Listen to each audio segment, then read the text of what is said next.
Welcome to our SS channel. It means Swabiman Shiksha. Please like and subscribe the channel. तर मग बघूया शारीरिक व बौद्धिक विकास या F2 चॅप्टरमधील एक्सप्लेनेशन अँड शॉर्ट नोट्स. पहिला पॉइंट आहे नवजात बालके आणि शाळापूर्व बालकांच्या शारीरिक विकासाची वैशिष्ट्ये. ते कशी वैशिष्ट्ये आहेत? पहिला आहे जन्मापासून ते 6 वर्षापर्यंतचा कालावधी शाळापूर्व बालक असे म्हणतात. नवजात बालक व शाळापूर्व बालक हे दोन्ही विशेष अवस्थेमध्ये ग्राह्य धरले जातात, कारण त्यांचे विकास झालेले नसते, त्यांची बुद्धी विकसित झालेली नसते, म्हणून त्यांना नवजात बालक किंवा शाळापूर्व बालक असे संबोधतात. तिसरा पॉइंट आहे श्वसन, अभिसरण, पचन व शरीर तापमान नियंत्रित करण्याची क्षमता नवजात बालकास जन्मतः निर्माण होते. बाळ जन्मल्यास सुरुवातीला त्याचे डोके मोठे, मान छोटी आणि डोळे लहान असतात.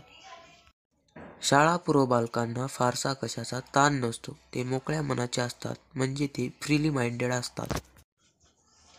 दुसऱ्याचे बोलणे समजणे, शब्द उच्चार करणे, एक शब्द वाक्य बोलण्याची हळूहळू गती वाढत जाणे इत्यादी टप्प्याने बालक विकसित होतो. उदाहरणार्थ, जर बालक पहा म्हटलं तर पाणी द्या असे होते. यानंतरचा पॉइंट आहे विविध विकासावस्था. 0 ते 6 शैशवावस्था, तर 6 ते 12 पूर्व बाल्यावस्था व त्यानंतर असते ती किशोरावस्था.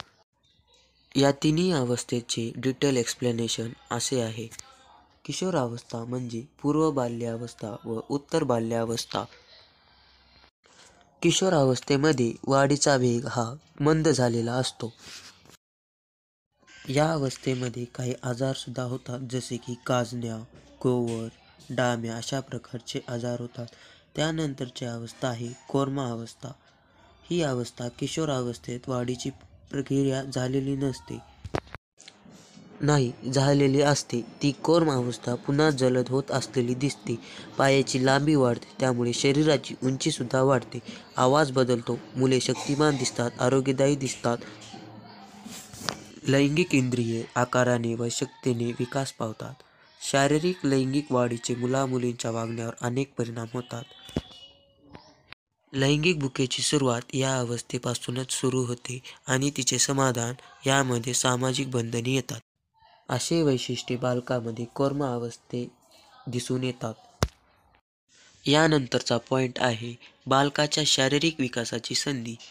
0 ते 6 आणि 6 ते 12 या वयात बालकाची वाढ खूप वेगाने होत असते. म्हणून या काळात पालकांनी भरपूर आहार बालकांना मिळेल याची काळजी घ्यावी. जसे पोषण तशी वाढ हा गुणधर्म बालकामध्ये दिसून येतो.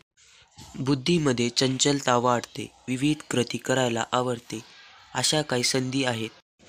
यानंतरचा पॉइंट आहे यामध्ये एवढेच सांगता येईल की बालक प्रथम बोलणे ऐकते व त्याप्रमाणेच आपले उत्तर उच्चाराद्वारे करण्याचे प्रयत्न करते. म्हणून बालकांनी वारंवार शब्द उच्चारून त्याला म्हणावयास पालकांनी संधी द्यावी.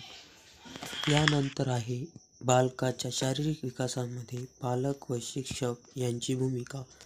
पहिल्यांदा बघू पालकाची भूमिका.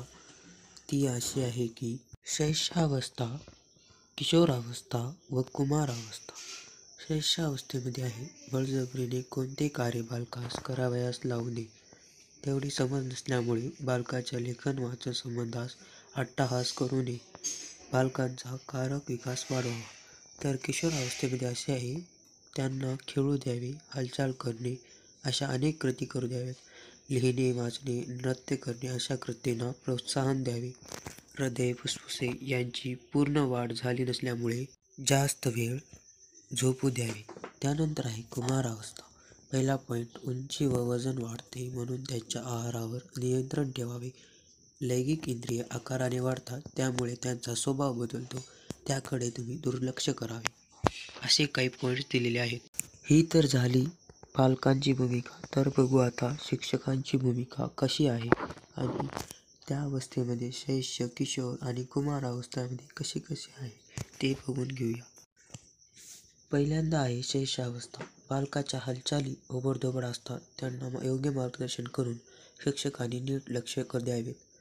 श्रवण व रक्ताभिसरण विकासाचा वेग वयानुसार बदलतो, हे लक्षात घेऊन शिक्षक शालेय कार्यक्रमास चांगले राखावेत. पेन्सिल धरणे, रेषा काढणे, खडून चित्र काढणे असे कार्य बालकांना करून द्यावे. असे काही शैशवावस्थेमध्ये घटक पडतात. यानंतर आहे किशोरावस्था. एका विषयावर अध्ययन जास्त वेळ राहत नाही, म्हणून त्यांच्या तासिका 30 मिनिटांच्या असाव्यात. लेखन वाचन कौशल्य जास्तीत जास्त विकसित करून घ्यावी आणि होई याकडे लक्ष द्यावे. अक्षरे योग्य प्रकारची यावी याकडे सुद्धा शिक्षकांनी भर द्यावी. किशोरावस्थेमध्ये 3च पॉईंट आहेत. यानंतरचा पॉईंट आहे शेवटचा आणि IMP, खेळाचे विकास प्रक्रियेमधील स्थान. यामध्ये 2च अवस्थेचे विभाजन आहे, शैशवावस्था आणि किशोरावस्था. कुमारावस्था यामध्ये नाही. तर बघूया शैशवावस्थेमधले पॉईंट. या अवस्थेमध्ये मुलामधील खेळाची भूमिकाची सुरुवात होते, म्हणजे हा उगमस्थान आहे विद्यार्थ्यांचा खेळाचा. विकास हा जसा जसा होत जाईल तसा तसा खेळ हे देखील विशिष्ट रूपाची होत जातात. खेळातूनच सभोवतालच्या वस्तूची, माणसाची, परिसराची माहिती मिळते व त्यातूनच त्यांना आनंद मिळतो. आता आहे किशोरावस्था. या अवस्थेमध्ये असे सांगितले आहे की जी बुद्धिमान बालके असतात त्यांचं वय वाढत गेलं की ते खेळातूनच अनिष्ट होत जातात. या अवस्थेमधील बालके बौद्धिक खेळ निवडण्याकडे झुकतात, म्हणजे चेस, दूरदर्शन, वाचन व रेडिओ या अवस्थेमधील बालक जास्त बघतात. व्हिडिओ संपलेला आहे. Thanks for watching. व्हिडिओ महत्त्वाचा वाटला असेल तर व्हिडिओला लाईक, चॅनलला सबस्क्राईब करा. Thanks for watching again.